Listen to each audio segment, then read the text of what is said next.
여러분들은 아마 정신승리라는 표현을 알고 계실 겁니다. 알고 계시죠? 예.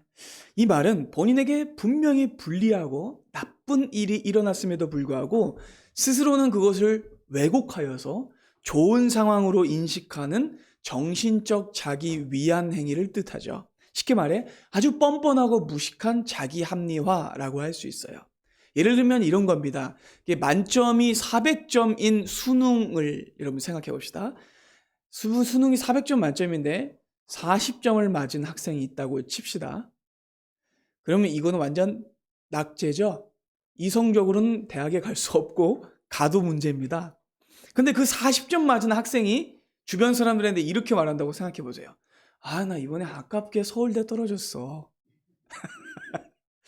여러분 이건요 긍정적 사고 같은 게 아니라 과대망상이고 인지부조화예요. 이렇게 뻔히 망했는데 누가 봐도 전혀 아닌데 자기는 괜찮고 조금 운이 없었을 뿐이라고 그런 식으로 자기의 자존심만 지키려고 하는 사람을 볼 때 우리는 정신승리하는구나 라고 말하죠. 여러분 이 표현은 인터넷상에서 많이 쓰이고 있기 때문에 사람들이 인터넷 신조어라고 생각하는데 아니에요. 사실 이 표현은 매우 유명한 문학 작품에서 비롯된 표현이에요. 바로 중국 최고의 지성이자 사상가였던 루신의 소설 아큐정전에서 이 표현이 처음 등장했어요. 그럼 이 작품 안에 등장하는 주인공 아큐는요, 사실 정확한 이름도 알 수 없는 사람이에요. 동네 사람들이 대충 무시하면서 부르던 이름이 호칭이 돼버린 거예요. 이 사람은요, 무지성의 화신이라고 할 수 있어요. 그는 가족도 없고 집도 없어서 마을 바깥에 있는 사당에 얹혀서 날품팔이로 그냥 일용직으로 근근히 먹고 사는 사람이에요. 근데 진짜 문제는 이 사람의 사고방식과 생활 방식에 있었어요. 아크는요, 돈이 생길 때마다 술을 진탕 마셔요. 완전히 취해버려요. 뿐만 아니라 도박에 그 돈을 다 씁니다. 그는요, 지혜가 없는 사람이고 생각을 하지 않는 사람이에요. 그리고 체구도 그리고 외모도 굉장히 볼품없었기 때문에 동네 사람들에게 무시당했는데 맨날 길을 갈 때마다 동네 깡패들에게 막 두들겨 맞았어요. 이렇게 두들겨 맞을 때 뭐가 그의 마음 안에서 일어나냐면 이때 그가 정신승리를 사용해요. 그게 뭐냐면 곤죽이 되도록 막 두들겨 맞아서 막 입에 막 피가 흐르는데도 자존심을 지키기 위해서 이렇게 생각하는 거야. 아들에게 맞은 셈 치자. 요즘 세상이 말세니까 말이야. 라고 하는 거죠. 이게 정신승리예요. 근데 문제는 뭐냐면 비겁함까지 있다는 거죠. 자기보다 센 사람에게 맞았을 때는 아들에게 맞은 셈 치자. 라고 말하면서 자기보다 약한 꼬맹이들 그리고 여자 승려인 비구니가 지나가면 막 욕을 하고 막 못살게 굴어요. 그렇게 아큐는요, 인생을 허비하면서 의미 없이 살아가요. 그러다가 중국의 체제가 이 군주제에서 공화제로 바뀌는 신해혁명이 일어납니다. 1911년에 실제로 일어났었죠. 그때 아큐는요, 그 모습이 좀 보기 좋아 보였나 봐요. 세상이 바뀌는구나! 그러면서 혁명당 행세를 하기 시작해요. 내가 혁명당이 되면 나를 못살게 굴었던 놈들 다 가만 안 둘 거야. 다 사람들 것을 뺏어야지. 이런 생각을 하면서 혁명당을 쫓아다니면서 졸개 노릇을 해요. 하지만 무식하다 보니까 사람들에게 휘둘리는 거예요. 그래서 자기가 실제로는 하지도 않은 강도짓에 휘말려서 누명을 쓰고 재판을 받게 됩니다. 그러고는 결국 어떻게 됐을까요? 사형을 당하게 돼요. 비극적인 내용입니다. 여러분 그렇다면 작가 루시는요, 왜 이 아큐정전이라는 소설을 쓴 것이며 왜 이 아큐의 행동을 정신승리라는 표현을 통해 자세히 묘사한 것일까요? 그 이유는 당시 중국의 국민들의 정신이 너무나 해이했을 뿐 아니라 그의 삶이 나태했기 때문입니다. 실제로 이 책을 읽었던 중국인들은요, 누가 내 얘기를 썼지? 라고 생각했다고 해요. 그러면 루시는요, 바로 이러한 중국인들의 잘못된 사상을 지적하고 조국의 정신을 일깨우기 위해서 이 소설을 썼던 거예요. 사실 이 작가 루시는요, 의사가 되기 위해서 일본으로 유학을 갔던 사람이었는데 자기의 인생을 뒤바꿀 충격적인 사건을 만나게 됩니다. 그것이 무엇이냐면 당시 러일 전쟁이 벌어졌죠. 여러분, 러일 전쟁이 어느 땅에서 벌어졌죠? 조선 땅과 중국의 만주 땅에서 벌어졌죠. 그러니까 다른 나라의 전쟁이 자기 나라에서 벌어지고 있는데 그 상황에 휩쓸려서 중국 사람들이 잡혀서 총살을 당하는 거예요. 근데 그 총살을 당할 때 자기 동족들이 총살을 당하는데 히덕거리면서 낄낄거리면서 웃고 있는 중국인들을 보고 충격을 받은 거예요. 우리 조국에 사상과 정신이 없구나. 그래서 너무나 충격을 받아서 몸을 고치는 의사가 아니라 정신을 고치는 의사가 되어야겠다라는 생각을 가지고 작가가 된 겁니다. 그래서 그는요, 수천 년 동안 중화 사상에 매몰되어서 자존심만 세고 실제로는 지혜롭지 못하게 살고 있는 중국 동족들의 현실을 아파하며 이 아큐정전이라는 소설을 쓴 겁니다. 그는요, 아큐라는 사람을 등장시켜서 이렇게 말하고 있는 거예요. 동족 여러분, 정신을 똑바로 차리지 않으면, 스스로를 돌아보지 않으면, 지혜를 갖지 않으면 세상을 제대로 살아갈 수 없습니다. 라고 말하고 있는 거예요. 여러분, 이 소설은요, 오늘날에도 동일한 교훈을 줍니다. 여러분, 인생을 살아갈 때 있어서 올바른 정신사고를 가지고 있지 않으면 인생을 살아갈 수 없어요. 지혜가 있는 사람처럼 행동하지 않으면 인생을 바르게 살아갈 수 없어요. 그리고 오늘 본문 말씀도 바로 이러한 메시지를 담고 있어요. 하지만 본문은요, 더 깊은 애정을 가지고 복음 안에 진정한 해답의 말씀을 하고 있어요. 자, 사도 바울은요, 자신이 그리스도 안에서 너무나 사랑하고 있는 에베소 성도들을 향해서요, 이렇게 말합니다. 지혜 있는 자 같이 하여 자기의 삶을 살펴라. 그리고 여러분, 이 가르침은요, 앞의 가르침을 이어받는 말씀이에요. 여러분, 조금 7주 정도가 지났지만 지난주 마지막 설교 제목 기억하세요? 작년 마지막 설교 에베소서 15 강의였는데 바로 빛의 자녀들처럼 행하라 였어요. 기억나시죠? 제목이. 여러분, 오늘 본문은요, 바로 그 가르침 바로 뒤에 등장하는 말씀이에요. 여러분, 빛의 자녀는 어떤 자녀일까요? 지혜 있는 자녀예요. 이해가 되시죠? 여러분, 어둠의 자녀는 어떤 자녀일까요? 지혜 없는 자녀죠. 생각하지 않는 자녀, 아둔한 자녀, 그런 자녀가 어둠의 자녀예요. 여러분, 아큐의 경우를 생각해 보세요. 아큐가 정말 안타까운 이유는 뭐냐면 자기 나름대로는 지혜로운 인생을 살고 있다고 생각했기 때문이에요. 진짜 비극은 거기에 있어요. 근데 전혀 아니었죠. 그는 인생을 엉망으로 살았고 자기의 인생을 제대로 살피지 않았어요. 여러분, 이 사실은요, 너무너무 중요해요. 왜냐하면 생각보다 많은 사람들이 나는 내 인생을 제대로 살고 있다고 생각하고 있기 때문이에요. 그러니까 여러분, 인생을 지혜롭게 산다는 건요, 내가 어떻게 생각하느냐에 달린 게 아니라는 거예요. 아큐를 보세요. 그리고 심지어는요, 인생을 지혜롭게 산다는 건요, 타인의 평가에 달린 것도 아니에요. 물론 사람들이 볼 때 어느 정도는 저 사람은 좀 지혜롭게 사는 것 같아 라고 말할 수도 있지만 궁극적인 평가는 아니라는 거예요. 여러분, 오늘 본문은 이렇게 말씀합니다. 진정으로 지혜로운 사람은 어떤 사람이냐면 자기의 삶을 살피며 주님의 뜻을 이해하는 자다라는 거예요. 아멘. 그러니까 진정 지혜로운 자는요, 주님의 뜻을 이해하며 주님의 뜻대로 자기의 삶을 살피는 사람이 지혜로운 사람인 거예요.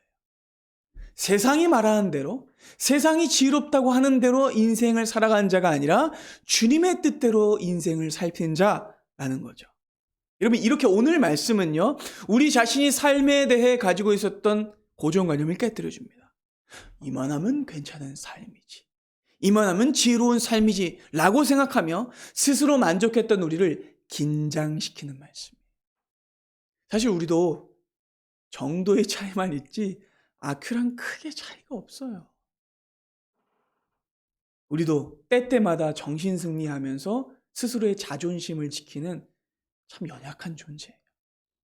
그렇기 때문에 오늘 말씀이 너무나 우리에게 필요한 것이죠. 바라기는 오늘 이 말씀을 통해서 여러분들 모두가 자기의 삶을 깊이 점검하고 살피길 원합니다. 그리고 지혜로운 인생을 살게 되시기를 바랍니다.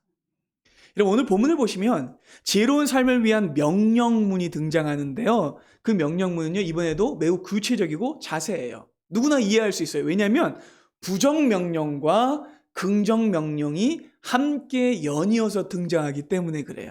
자, 여러분 오늘 본문의 구조를 보기 위해서 제가 준비한 슬라이드를 함께 보시죠.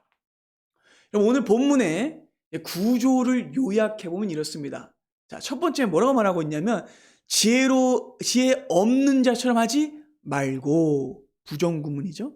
그리고 어떻게 합니까? 지혜로운 자처럼 하라. 두 번째 뭡니까? 어리석은 자처럼 하지 말고, 어떻게 됩니까? 주의 뜻을 이해해라. 술 취하지 말고 성령으로 충만함을 받으라. 그리고 성령으로 충만한 것이 어떤 것인지 구체적으로 알려준 내용도 19절부터 등장해요. 성령이 충만한 건 어떤 겁니까?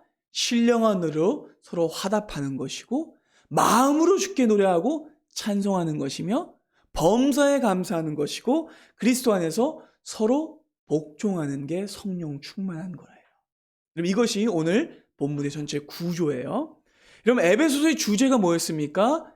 두 가지 성전을 세우는 것이었는데, 교회라는 성전과 내 개인의 삶이라는 성전을 세우는 것이었죠. 여러분, 이 두 가지 성전을 세우기 위해서 우리는요, 자세히 살펴야 돼요. 주의해야 돼요. 그리고 지혜로운 자처럼 행동해야 돼요. 여러분, 하나님이 우리에게 지혜를 주시려고 하신 이유, 우리를 구원하신 이유가 뭘까요? 그 이유는 우리가 지혜가 없었기 때문이에요. 우리가 세상에 졌기 때문이에요. 우리가 본성에 끌려갔기 때문이에요. 우리가 자존심과 연민과 자존감에 끌려가며 죽음과 심판으로 내달려갔기 때문에 주님은 우리에게 구원을 주셨고 우리가 지혜를 얻기를 원하시는 거예요. 하나님은 더 이상 우리가 인생을 멋대로 살지 않기를 원하세요. 자기 감정과 자기 판단에 휩쓸리지 않기를 원하세요. 세상만 쫓아가는 실패자가 되지 않기를 원하세요. 그래서 우리를 구원하신 것이고 지혜를 주시려고 하는 거죠. 그렇다면 여러분, 지혜 있는 사람은 어떻게 인생을 살아갈까요? 자, 16절 말씀 그대로예요. 한번 볼까요? 지혜 있는 자는 어떻게 해요? 세월을 아낍니다. 왜요? 때가 악하기 때문이죠. 그리고 여기서 이 세월에 쓰인 헬라어 단어가 바로 카이로스예요. 카이로스. 그러면 헬라어에는 시간을 의미하는 단어가 두 개가 있다고 말씀드렸죠. 하나는 크로노스, 하나는 카이로스. 크로노스는 뭐였습니까? 시, 분, 초 같이 그냥 흘러가는 물리적 시간이었죠. 흘러가는 물리적 시간. 근데 반면 카이로스는 어떤 시간이었어요? 의미가 부여된 시간. 그렇죠? 그러니까 성경이 이 단어를 사용할 때는요, 항상 하나님이 특별한 계획을 가지고 자기 백성들에게 주신 시간을 의미할 때 이 카이로스를 썼습니다. 그러니까 여러분, 이 말은 어떤 뜻이냐면 시간을 단순히 흘러가는 크로노스로 인식하지 말고 낭비하지 말고 소중하게 여겨서 소중한 기회로 생각하여 값지게 사용하라 라는 뜻인 거죠. 그럼 이 말은요, 단순히 시간을 아끼기 위해서 잠자는 시간을 줄여라, 4시간만 자라, 그런 말이 아니에요. 밥도 막 이동하면서 먹어라, 이런 말이 아니에요. 멀티태스킹하고 잠시도 멈춰있지 말라, 그런 말씀이 아니에요. 세월을 아끼라는 말은요, 매일 주어진 일상의 시간을 그리고 그 기회를 잘 사용하라라는 뜻입니다. 여러분, 하나님의 백성은요, 하나님이 주신 하루를 귀하게 사용합니다. 우리가 전도서를 통해 이미 배웠죠. 하나님이 주시는 그 선물을 향유하고 누리는 것이 지혜로운 삶이에요. 하나님의 백성은요, 인생을 살아갈 때에 깊이 생각해야 하고 신중하게 대처해야 하고 가치 있게 시간을 써야 합니다. 그래서 17절이 이렇게 말씀하고 있는 거예요. 함께 읽어볼까요? 시작. 그러므로 어리석은 자가 되지 말고 오직 주의 뜻이 무엇인가 이해하라. 여러분, 지혜로운 자는요, 세월을 아낄 뿐만 아니라 무엇을 이해하는 자예요? 네, 주님의 뜻을 이해하는 자예요. 그리고 이 말씀을 더 분명하게 알기 위해서는요, 문장을 한번 뒤집어 봐야 돼요. 자, 문장을 뒤집어 보면 어떤 뜻이 될까요? 주님의 뜻을 이해하지 못한 사람은 어리석은 자라는 뜻이에요. 정말 그렇습니다. 어리석은 자는요, 주님의 뜻을 신경 쓰지 않고 주님의 뜻을 이해하지 않는 자예요. 여러분, 어리석은 자가 어떤 자예요? 자기 뜻만 중요한 사람이죠.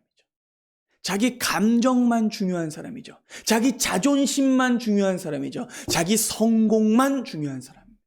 자기 판단만 중요한 사람이에요. 그러니까 어리석은 사람은요, 그렇게 하나님의 뜻이 아니라 자기의 것들만 중요하게 이해하려고 하는 사람이에요.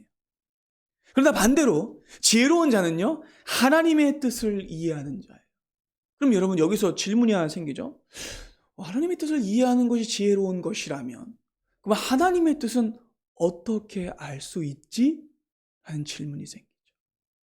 근데 여러분, 사실요, 하나님의 뜻을 아는 건 어렵지 않아요. 왜냐하면 하나님이 이미 말씀으로 우리에게 다 주셨기 때문이에요. 여러분, 하나님은요, 십계명을 통해 우리에게 말씀하셨고 성경의 수많은 사건들과 이야기를 통해 우리에게 말씀하셨으며 구체적으로는 예수님의 말씀을 통해 우리에게 하나님의 뜻을 가르쳐 주셨어요. 여러분, 우리의 문제는요, 하나님의 뜻을 모른다는 데에 있지 않아요. 우리의 문제는 어디 있을까요? 하나님의 뜻을 아는데도 그 뜻대로 하지 않는다는 데에 있어요. 사실 우리의 영혼과 우리의 마음과 우리의 지각은 모두가 하나님의 뜻이 어디 있는지 안다니까요. 근데 문제는 뭐냐? 인생을 살아갈 때 왜 문제가 생기느냐? 하나님의 뜻을 알고도 내 뜻대로 살고 싶어서 문제가 생기는 거예요. 하나님의 뜻을 알고도 화를 내고 싶어서 문제가 생기는 거예요. 하나님의 뜻을 알고도 내가 좀 내 감정대로, 내 자존심대로, 내 성공에 대한 가치대로 행동하기 때문에 우리 인생이 불행해지는 거예요. 우리 인생의 문제가 일어나는 대부분의 경우는 하나님의 뜻을 알매도 불구하고 그 뜻을 안 들으려고 하기 때문에, 그 뜻을 바라보고 있지 않기 때문에 일어나는 거예요. 여러분, 하나님의 사람은 어떤 사람입니까? 하나님이 자기에게 주신 그 뜻을 알기 위해서 자기의 지혜와 자기의 지각을 총동원하여 깊이 생각하는 사람이 하나님의 사람이에요. 자, 시편 1편이 뭐라고 말씀합니까? 복 있는 사람이 어떤 사람이에요? 악인들의 꾀를 따르지 않고 죄인들의 길에 서지 않고 오만한 자들의 자리에 앉지 않고, 부정명령이죠. 그리고 어떻게 하는 겁니까? 긍정명령입니다. 여호와의 율법을 즐거워하여 주야로 묵상하는 자. 이런 사람은 주님의 뜻을 압니다. 아멘. 그러면 성도는요, 매일 하나님의 말씀을 묵상하며 하나님의 뜻을 깊이 이해하는 자가 성도라는 거죠. 그러면 하나님이 주신 지혜라는 건요, 단순한 꾀나 묘책이 아니에요. 당장의 이익을 계산하는 것이나 주식 전략 같은 게 아니에요. 세속적인 판단 능력 같은 게 하나님의 지혜가 아니에요. 하나님의 지혜는 하나님의 뜻을 알고 그 뜻대로 사는 겁니다. 그렇기 때문에 18절은요, 보다 구체적인 설명과 가르침을 주고 있는데요, 놀라운 말씀입니다. 자, 18절 함께 읽어볼까요? 시작. 술 취하지 말라. 이는 방탕한 것이니 오직 성령으로 충만함을 받으라. 이번에도 부정명령, 긍정명령이 같이 등장하죠. 여러분, 먼저 부정명령은 뭡니까? 술 취하지 말라. 여러분, 그렇다면 사도 바울은 왜 술 취하지 말라고 한 걸까요? 왜? 자, 일단은 당시 에베소 지역 안에 술 취함의 문화가 만연했기 때문에. 여러분, 에베소가 어떤 도시죠? 우상의 도시. 특별히 어떤 우상입니까? 아르테미스라는 여신을 숭배하는 우상 종교의 도시였죠. 그리고 이 아르테미스 종교의 특징은요, 술이나 환각제에 취해서 신의 계시를 받는 종교였어요. 여러분, 영화 300 보셨어요? 예, 지금 좀 가물가물할 수도 있는데 영화 300을 초반에 보시면 스파르타와 페르시아가 이제 전쟁을 하게 되는데 신탁을 받기 위해서 올라가죠, 신전으로. 근데 그때 스파르타의 여사제가 이 월계수를 태울 때 발생하는 환각제를 맞고 눈이 뒤집혀가지고 막 이렇게 하면서 신탁을 받아요. 아르테미스 종교도 그런 식이에요. 그러니까 술에 취하거나 환각 약품에 취해서 신과의 합의를 이루거나 신의 계시를 받는 종교가 아르테미스 종교였어요. 그러니까 당시 에베소 사람들은요, 술에 진탕 취하는 게 술의 시인 누구예요? 그렇죠, 바카스.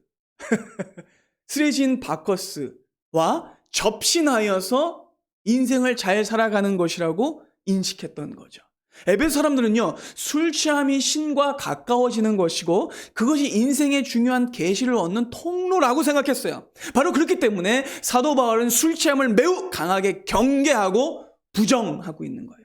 세속 종교는요, 그런 것이 영이 충만한 것이라고 말하지만 아니요, 하나님이 말씀하신 충만은 그런 것이 아닙니다. 여러분, 우리는 이러한 당시 배경에 대해서 알게 되면 이해는 할 수 있어요. 근데 우리는 신과 연결되기 위해서 술 먹지는 않는데요? 라고 생각할 수 있는데 아니에요, 여러분. 사실 질적으로는요, 본질적으로는 우리가 술을 마시는 이유도 그와 다르지 않아요. 사람들이 왜 술을 마십니까? 기분 좋기 위해서, 근심을 잊기 위해서, 마음의 만족을 얻기 위해서. 이것도 궁극적으로는 신을 찾는 행위예요. 여러분, 제가 자주 인용하는 것 기억하시죠? G.K. 체스터턴이 말했던 홍등가, 매춘굴의 문을 두들기고 있는 사람은 사실 하나님을 찾고 있는 것이다 라는 말, 제가 자주 인용하죠. 술을 찾는 것도, 매춘을 찾는 것도, 이성과 성공을 찾는 것도 실은 하나님을 찾는 행위라는 거죠. 틀린 행위라는 거죠.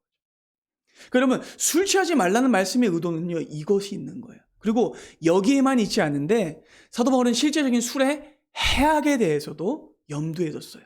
여러분, 우리 한국은요, 술에 대한 인식이 과도하게 좀 관대해요. 여러분, 이 내용은 우리가 지난 시간에 좀 자세히 다뤘죠. 우리나라는요, 유독 세계 다른 나라들과 비교해 봤을 때 술에 대해 좀 지나치게 관대해요. 그리고 이렇게 된 건 한반도의 환경과 역사 때문이었습니다. 여러분, 우리는 지난주에 한국인의 흥에 대해 살펴보면서 술이 아주 긴 시간 동안, 수천 년 동안 대한민국 그리고 이 한국 사회 안에서 스트레스를 다루는 마취제로 사용됐다고 제가 말씀드렸죠. 그 이유는 한국이 너무나 척박한 환경을 가지고 있기 때문이에요. 맨정신으로 살기가 힘든 땅이죠. 연교차 60도. 해마다 찾아오는 홍수, 가뭄, 폭풍. 그리고 작물을 기대하기 어려운 굉장히 많은 산지들. 그리고 1000번 가까운 외세의 침략. 또 뭐가 있어요? 탐관오리의 가렴주구. 그러니까 이 한반도의 백성들은요, 수천 년 내내 먹고 사는 게 너무 빠듯한 거예요. 그 스트레스가 극단으로 치달았어요. 그래서 생존에 대한 스트레스를 받기 때문에 어느 정도의 스트레스는 휴식으로 해소가 되지만 극단의 스트레스는 극단의 자극이 있어야 되거든요. 그렇기 때문에 결국 음주, 가무, 유흥에 집착하는 민족성을 우리가 갖게 된 것이다 라고 말씀드렸죠. 그렇기 때문에 전 세계를 통틀어 봐도 이 술에 대해 관대한 문화가 있는 거예요. 좀 이상하죠. 한국 사회 안에서 술은요, 거의 사회적으로 인정받는 약물, 아니 물약 수준이에요. 거의 허용되는 물약 수준이에요. 물론 코로나 이후로 회식 같은 게 좀 적어졌지만 그럼에도 불구하고 한국 사회는요, 어떻게 보면 술로 기능하는 사회 같아요. 저는요, 연예인들이 TV에 나와서 자기 주량 얘기하는 거 보면 너무 꼴보기 싫어요. 아니, 그 술 많이 먹는 게 무슨 자랑이라고. 간을 경화시키는 게 무슨 자랑이라고. 그렇죠? 그걸 도대체 나와가지고 왜 자랑하고 있는 거예요? 와인을 물처럼 마신다는 프랑스, 맥주가 물보다 싸다는 독일. 그런데 그런 나라들보다도 우리나라는요, 음주 규제가 더 약해요.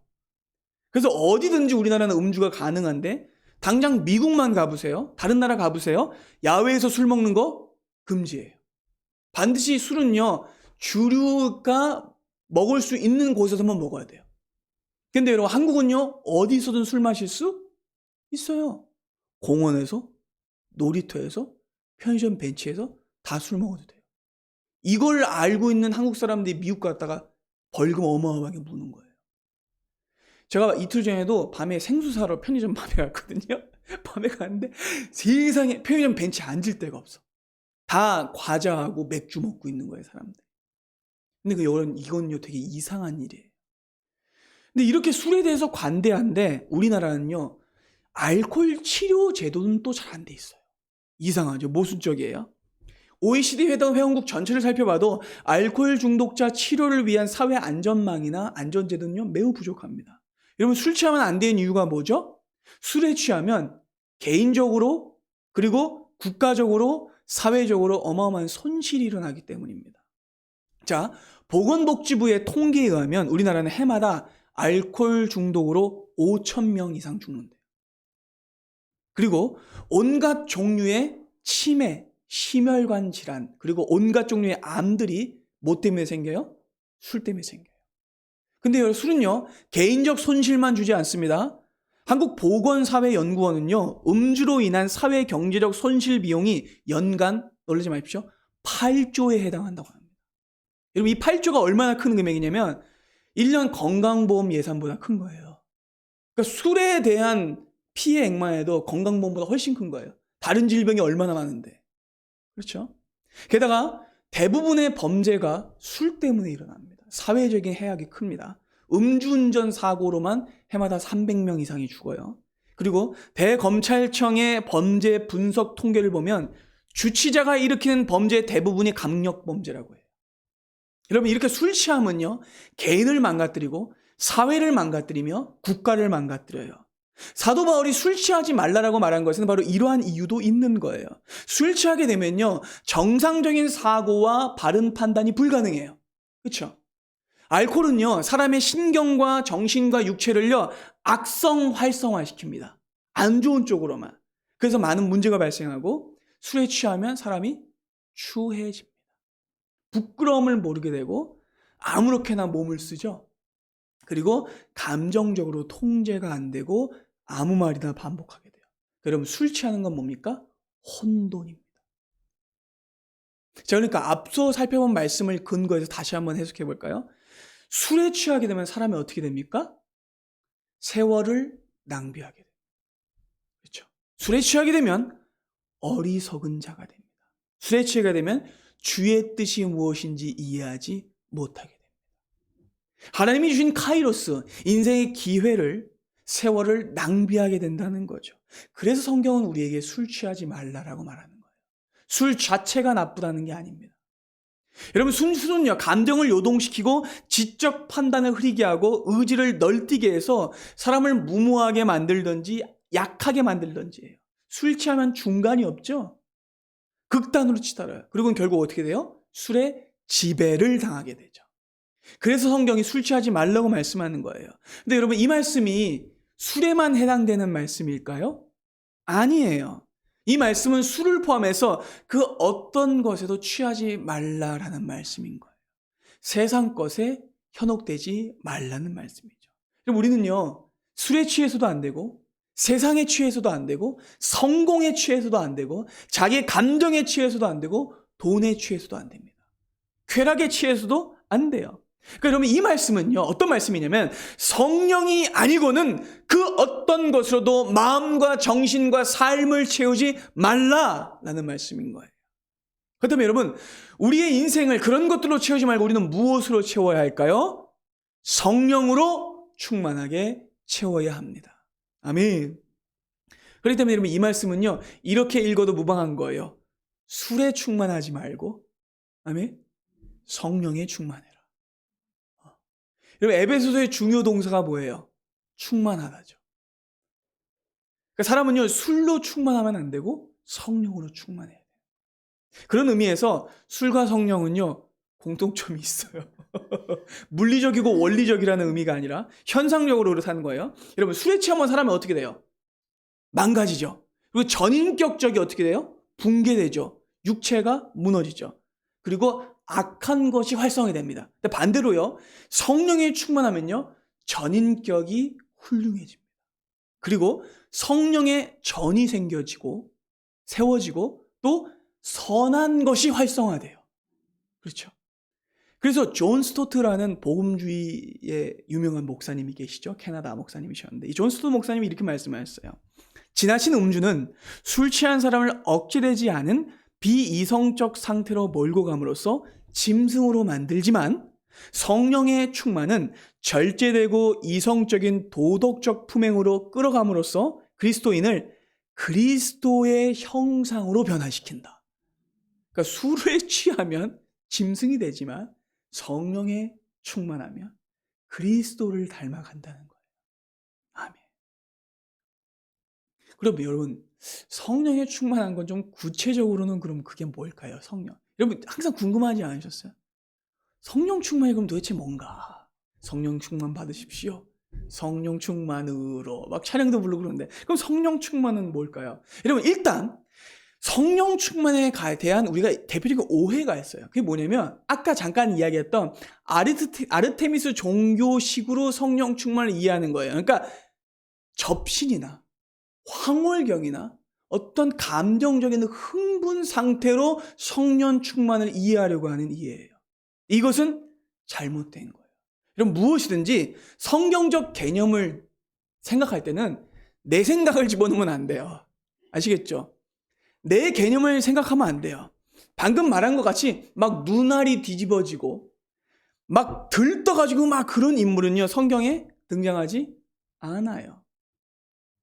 여러분 성경에 등장하는 하나님의 사람들을 생각해 보세요. 하나님의 사람들. 자, 아브라함과 요셉을 생각해 보십시오. 다윗과 다니엘을 생각해 보십시오. 세례 요한과 바울을 생각해 보십시오. 이들 중 어떤 사람도 눈알이 뒤집혀서 영에 접신한 사람은 없었습니다. 아니요, 오히려 그 사람들은 어땠습니까? 정신이 말짱했어요. 이해가 되세요? 아주 정신이 맑았어요. 그러니까 오늘 본문의 말씀처럼 그 사람들은요 다 어떻게 행할지를 자세히 주의하여 지혜 있게 행동한 사람들이었어요. 깨달으십니까? 여러분 그 사람들은요 다 세월을 아낀 사람들이었고 주의 뜻을 이해한 사람들이었으며 술에 취하지 않은 사람들이었어요. 평생 하나님의 말씀을 따라 산 사람들이었어요. 그렇기 때문에 그 사람들을 어떤 사람들이라고 말해요? 성령에 충만한 사람들. 깨달으십니까? 그리고 여러분 누구보다 성령에 충만하셨던 분이 계시니 그분은 바로 예수 그리스도이십니다. 왜요? 성령이 예수의 영이기 때문입니다. 사도행전에 나오죠. 그리고 예수님께서 늘 성령과 함께 하셨기 때문입니다. 그렇게 사랑하는 여러분, 성령 충만이란 어떤 것이냐면 우리 주님처럼 행동하는 것이고 우리 주님이 사셨던 것처럼 하는 것이 성령 충만인 거예요. 깨달아지세요? 그러니까 이 모든 내용을 정리해보자면 본문이 가르치는 성령으로 충만을 받으라 라는 말은요 이런 뜻입니다. 성령께서 너를 주관하시도록 해라 라는 뜻이에요. 뭐라고요? 성령께서 너를 주관하시도록 하여라. 여러분 본문은요 성령을 네가 컨트롤해라 라고 말하지 않습니다. 깨달으세요? 성령에게 명령해라 라고 말하지 않습니다. 깨달으시죠? 그러니까 본문은요 성령으로 충만함을 받으라 라고 피동사로 말하고 있어요. 그게 말인즉슨 이것은 성령께서 내 삶 전체를 지배하시도록 내 인생의 주권을 내려놓고 그분께 인생을 맡기라 라는 뜻인 거예요. 깨달으십니까? 그러면 성령 충만은요 내 감정을 중요시하고 내 기분을 최우선으로 하는 자기중심적 삶과 행동이 아니라 오직 하나님만이 내 인생의 주인심을 고백하고 인정하는 일체의 삶의 태도와 전인격적인 행동이 성령 충만인 거예요. 아멘. 그래서 현재 시제를 사용하고 있는 거예요. 받으라. 그 말은 믿는 자는 계속해서 성령 충만을 받아야 한다는 말이고 성령 충만 안에 살아야 한다라는 뜻입니다.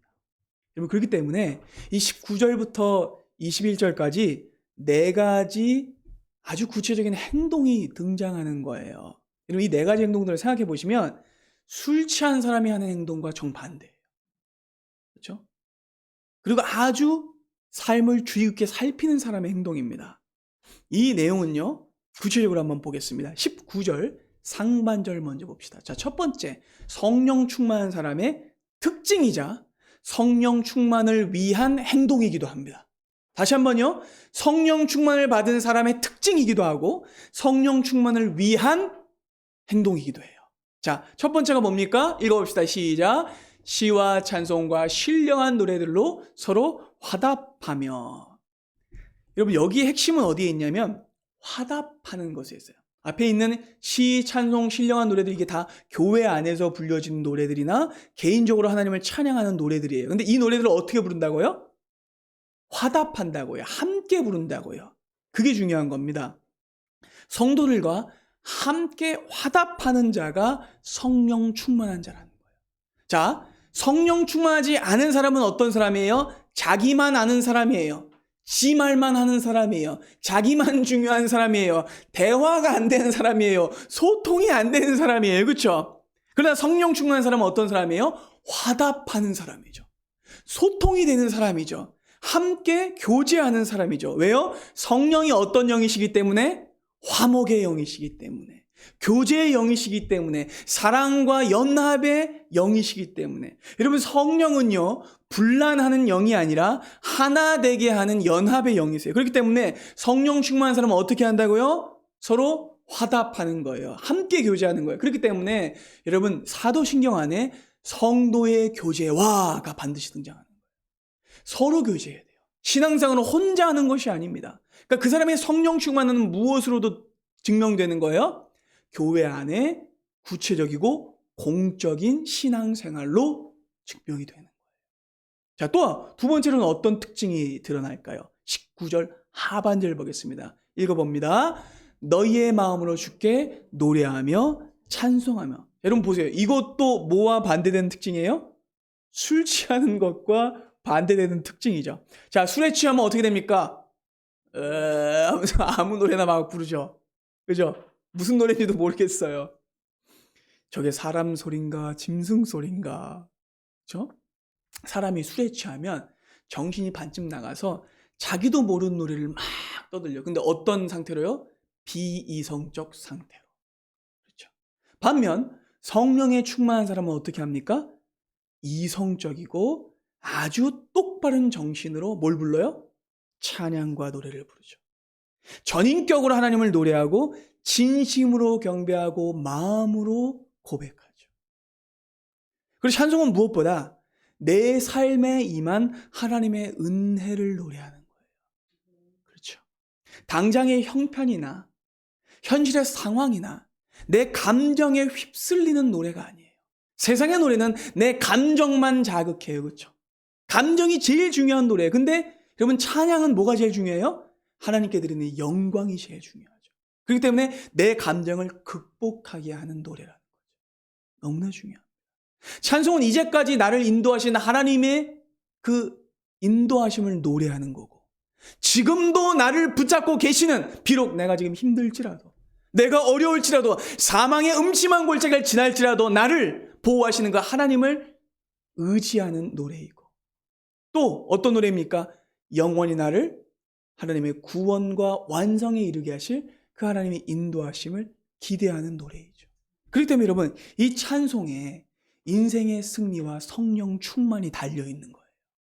찬송을 많이 할수록 성령 충만해지는 거예요. 자, 그리고 또 이렇게 찬양을 부를 때 사람은요, 또 무엇을 들게 되냐면 자연스럽게 찬양과 묶여있는 또 하나의 신앙적인 모습이죠. 바로 감사예요. 감사. 20절 함께 볼게요. 함께 읽어봅니다. 시작. 범사에 우리 주 예수 그리스도의 이름으로 항상 아버지 하나님께 감사하며. 여러분, 세상에 취한 자, 술에 취한 자는 감사하지 않아요. 술 취한 사람이 제일 많이 하는 게 뭐예요? 정부는 그렇죠. 누구 대통령이 말이야. 술 취한 사람들 맨날 이런 소리 하죠. 그리고 막 불만을 내뱉어요. 원망을 내요. 내 아빠가, 내 아내가, 내 남편이, 형이 이런 식으로 주변에 있는 사람들에게 순간 불평과 불만과 화를 내뿜게 하는 게 술 취함이죠.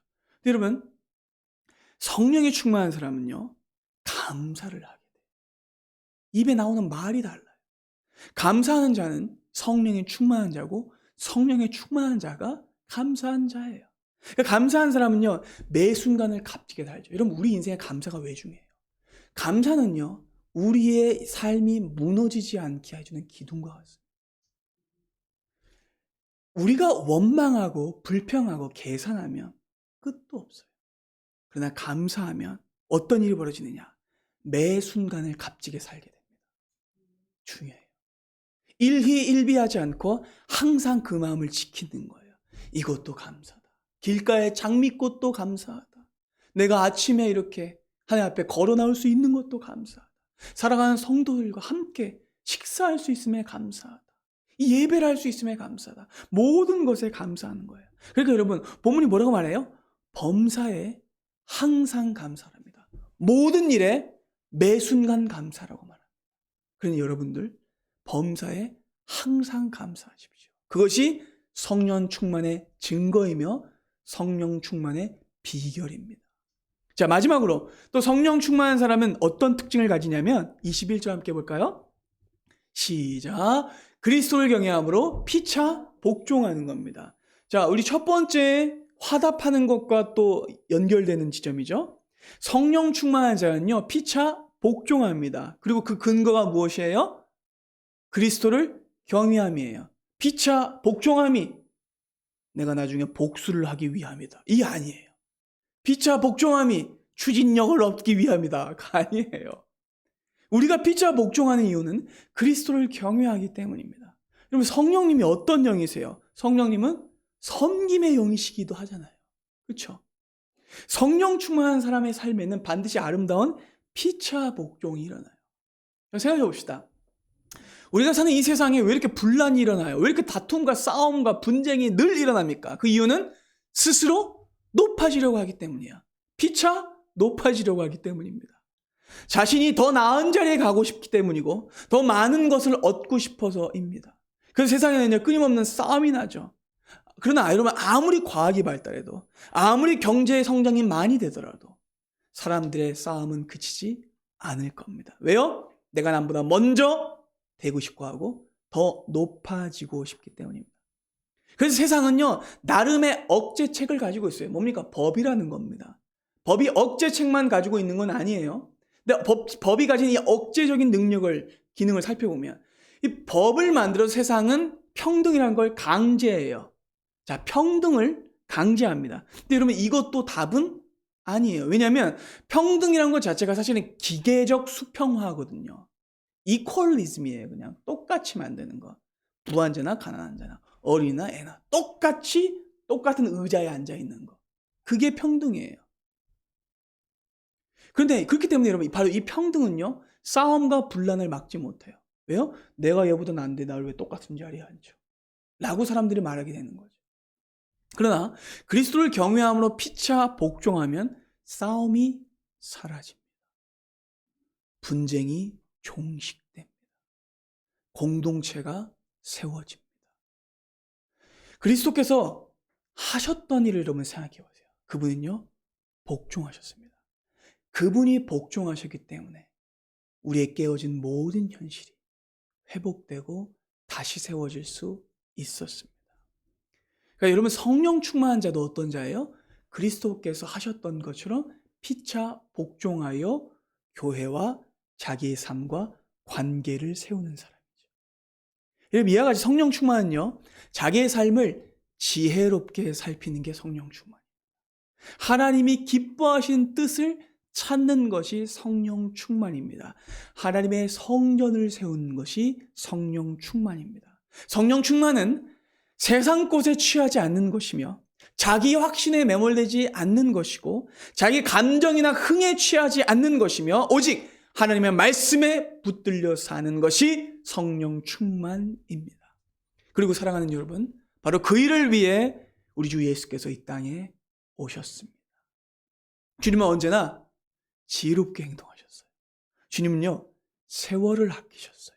주님은요, 하나님의 뜻을 이해하셨어요. 주님은 술 취하지 않으셨고, 주님은요, 늘 화답하셨으며, 주님은 늘 찬송하셨고, 감사하셨고, 복종하셨습니다.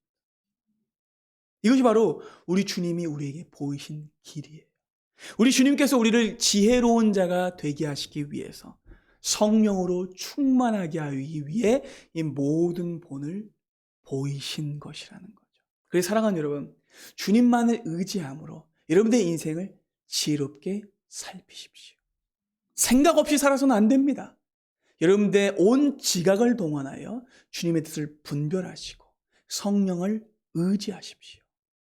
오직 성령으로 충만을 받으시고 성도의 교제와 찬양과 감사와 피차 복종함을 통해 성전을 세워가십시오.